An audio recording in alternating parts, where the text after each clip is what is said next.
ಮಣ್ಣಿನ ಮೇಲೆ ಅರಮನೆಯನ್ನು ಕಟ್ಟಿ ಆನಂದ ಪಡುತ್ತಿರುವೆಯಲ್ಲ, ಅದೆಂದಿಗೂ ಸಾಧ್ಯವಿಲ್ಲ.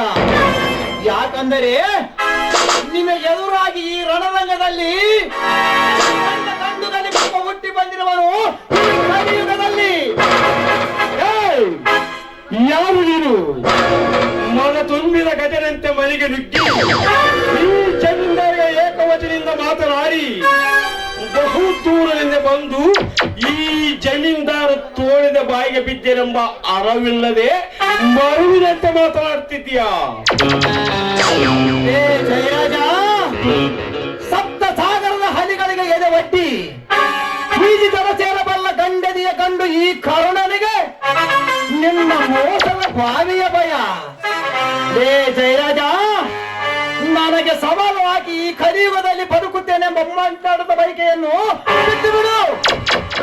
ಇಲ್ಲಂದರೆ ನೀನು ಕಟ್ಟಿದ ಸಾಮ್ರಾಜ್ಯ ಇನ್ನು ಕೆಲವೇ ದಿನಗಳಲ್ಲಿ ನೆಲ ಸಮಾನ ಮಾಡಿ ನಿನಗೆ ಹಂಚ ಹಾಡಲು ಹುಟ್ಟಿ ಬಂದಿದ್ದಾನೆ ಈ ಸಿಡಿದ ಸರ್ದಾರ.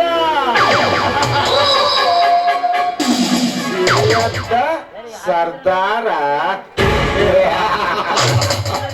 ಏ ಬಾಚೆ ಇನ್ನಿಚ್ಚಂತೆ ಸ್ವಾತಂತ್ರ್ಯ ಸಂಗ್ರಾಮದಲ್ಲಿ ಹೋರಾಡಿದ ಸಿಡಿದಂತ ಸಂತರು ಈ ಭೂಮಿಯಲ್ಲಿ ಯಾರು ಒಬ್ಬರ ಬದುಕೊಳ್ಳುವುದಿಲ್ಲ.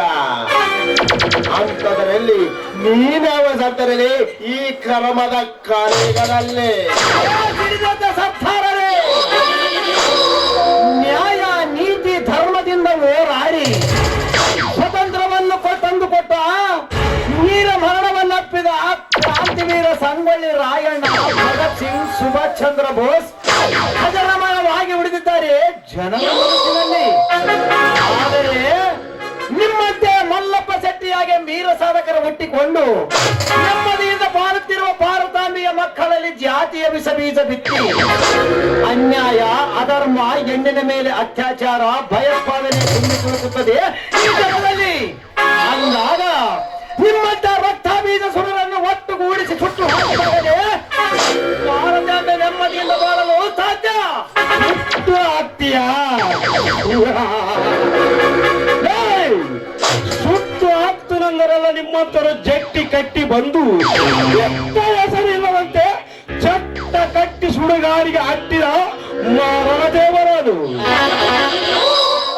ಅಂದಾಗ ನನ್ನ ಅರಮನೆಗೆ ಬಂದು ನನಗೆ ಶಕ್ತಿ ಹೊಡೆದ ಮಾತನಾಡುತ್ತಿರುವ ನೀನು ಮೊದಲು ಯಾವ ಊರು ಸರ್ದಾರನೆಂಬುದು ಬಗಳಲೇ.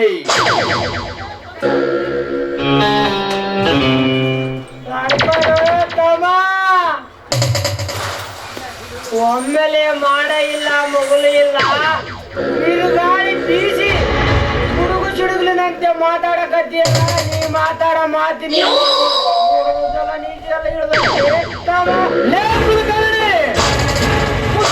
ಬಾಯಿನ. ಲೇ ಜಯರಾಜ, ನಾನು ಯಾರೇ?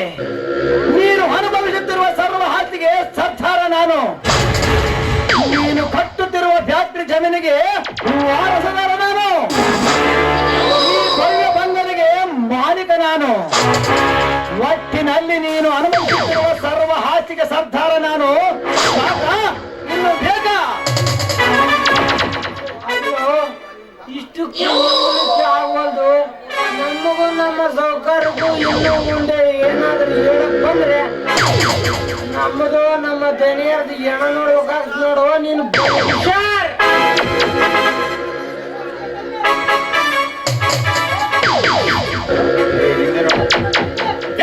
ಕುಲ್ಕಂಡಿ ಮೈಯಲ್ಲಿ ರಕ್ತಿದೆ ಎಂದು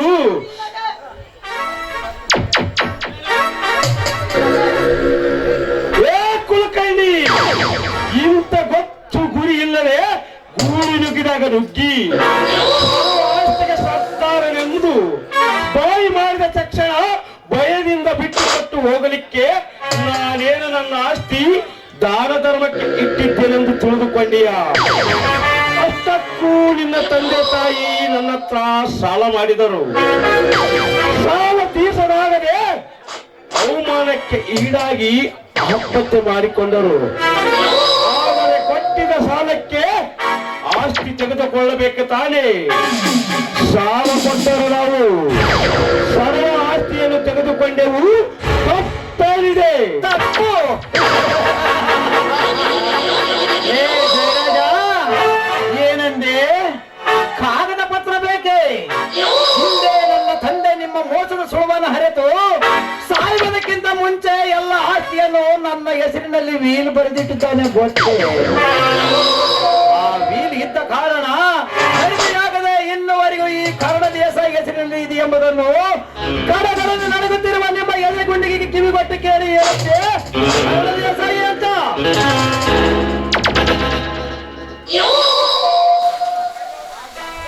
ಸಮಾಜ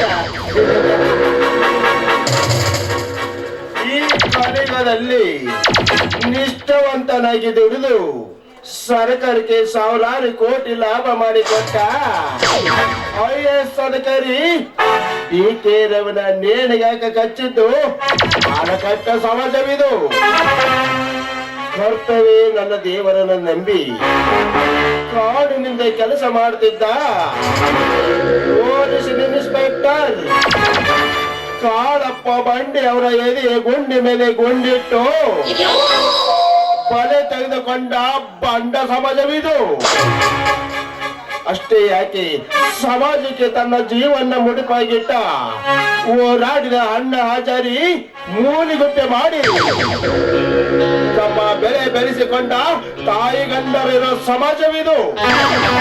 ಅಂದಾಗ ಈ ಸಮಾಜದಲ್ಲಿ ಜನ ಗೆದ್ದವರು ಬಾಲ ಪಡ್ತಾರೆ, ಬಿದ್ದವರನ್ನ ಕಾಲ ಬಿಡುತ್ತಾರೆ. ಇದೇ ಈ ವಲಸೆ ಕಾಲಿಗ ಸಮಾಜ. ನ್ಯಾಯಕ್ಕಾಗಿ ಸಮಾಜಕ್ಕಾಗಿ ಸಿಡಿದಾಗ ಇವರನ್ನೆಲ್ಲ ಬಲಿಪಶುವು ಮಾಡಿದ್ದು ನಿಮ್ಮಂತ ಅಭ್ಯಸ್ತರೆಂಬುದನ್ನ ಮಾತ್ರ ಮರೆಯಬೇಡ.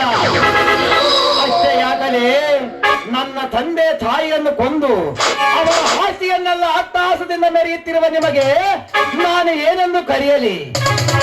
ಲಜ್ಜೆಗೆಟ್ಟು ಹೊರಸು ತಿನ್ನುವ ಅಂಜಿಗಳೆಂದು ಕರೆಯಲಿ? ಮೊದಲೇರಿದ ಘಟನೆಯಂತೆ ಮನೆಗೆ ನುಗ್ಗಿ ಈ ಜಂಡರಿಗೆ ಏಕವಚನದಿಂದ ಮಾತನಾಡಿ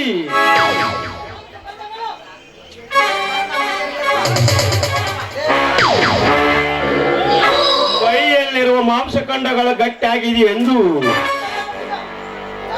ದೊಡ್ಡತನದಿಂದ ದೊಡ್ಡ ಮಾತುಗಳನ್ನಾಡಿ ಸಿಟ್ಟಿಗೆತ್ತೆ ಈ ಸೋಕಾರ ನನ್ನ ಬಂದಿಕಿನಿಂದ ನಿನ್ನ ಸುಟ್ಟಾಕಿ ಬಿಡುವೆ. ಎಚ್ಚರ!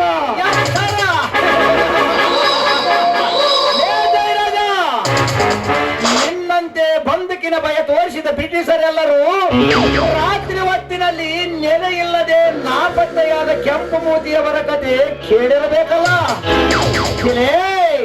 ಇದು ನಿಮ್ಮಂತ ಬಂದರ ಎದೆ ಗುಂಡಿಗೆಯನ್ನು ನಡಗಿಸುವ ಒಂದು ಗುಂಡಿಗೆ ಇರುವ ನಿಮ್ಮಂತವರ ಪಾಲಿಗೆ ಮಿಂಡವಲಿ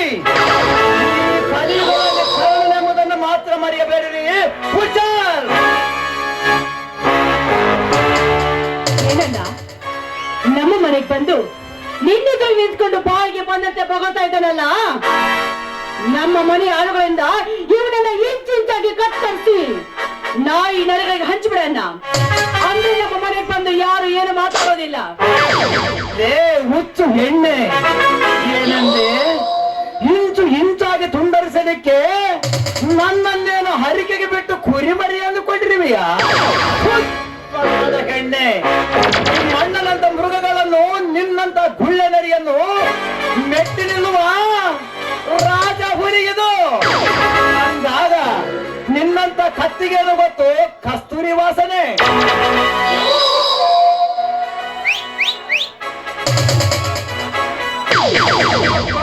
ನವನ ಉರಿಯು ಬೆಂಕಿಯಲ್ಲಿ ತುಪ್ಪ ಸುರದಂಗ ಆಯ್ತು ನೋಡ. ಇಲ್ಲೇ ಯಾಕೆ ಬೇಕವ ನಿನಗೆ ಗಣಪತಿ ವಿಚಾರ? ಚೆನ್ನಾಗಿ ಇಂದು ನಮಗೂ ನಮ್ಮ ಸೌಕರ್ಯಕ್ಕೂ ದುಡುಕ್ ಬಿದ್ದು ಬೆಂಕಿ ಜಳ ತಡೆಯಕ್ಕಾಗವಲ್ದು. ಅಷ್ಟ್ರಾಗ ನೀನು ಇನ್ನೆಷ್ಟು ಸುಮ್ಮನೆ ಸುರಿದು ಒಮ್ಮೆಲೆ ಸುಟ್ಕೊಂಡು ಹೋಗೋಣ ಅಂತ ಹೇಳಕ್ ಬಂದಿ. ಏನ ನಿಮ್ಮ ಅವನ ಸುಟ್ಟಿದ್ರೆ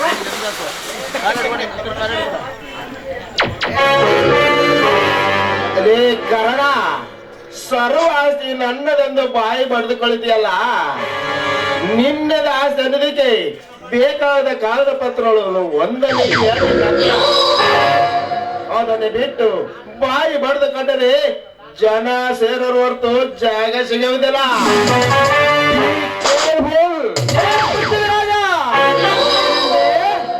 ಕಾಗದ ಪತ್ರ ಬೇಕೆ? ಹಿಂದೆ ನನ್ನ ತಂದೆ ನಿಮ್ಮನ್ನ ಮೋಸದ ಸುಳವನ್ನರಿತು ಸಾಯುವುದಕ್ಕಿಂತ ಮುಂಚೆ ಎಲ್ಲ ಈ ಆಸ್ತಿಯನ್ನೆಲ್ಲ ನನ್ನ ಹೆಸರಿನಲ್ಲಿ ವೀಲ್ ಬರೆದಿಟ್ಟಿದ್ದಾನೆ. ಆ ವೀಲ್ ಇದ್ದ ಕಾರಣ ನನ್ನ ಆಸ್ತಿ ಇದುವರೆಗೂ ಈ ಕರ್ಣ ದೇಸಾಯಿ ಹೆಸರಿನಲ್ಲಿ ಇದೆ ಎಂಬುದನ್ನು ಗಡಗಡನೆ ನಡೆಗುತ್ತಿರುವ ನಿಮ್ಮ ಎದೆ ಗುಂಡಿಗೆ ಕಿವಿಗೊಟ್ಟು ಕೇಳಿ ಹೇಳುತ್ತೆ.